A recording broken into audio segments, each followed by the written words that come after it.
Sa magandang araw sa ating mga lodi. Ngayon nagluto tayo ng garlic na malutong na panlagay sa siomay. Kung di pala sa channel ko, mag-subscribe ka na and like and share.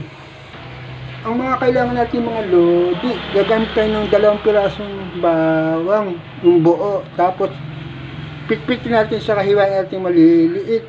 Saka gagamit tayo ng 1 kutsarang suka. Saka kalahating kutsarang asin. Saka mantika. Gagamit din tayo ng kalahating kutsarang asukal. Tara, lutuin natin mga lodi. So, ilan ba mga lodi? Maglagay tayo ng 3 kutsarang mantika.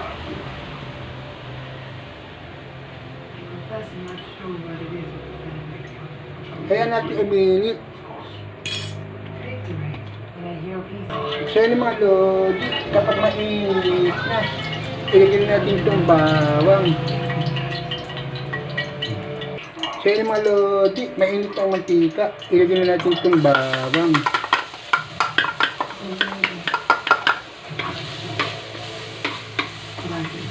Kaya natin na-toasted.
After everything I saw, it can't be, cannot be.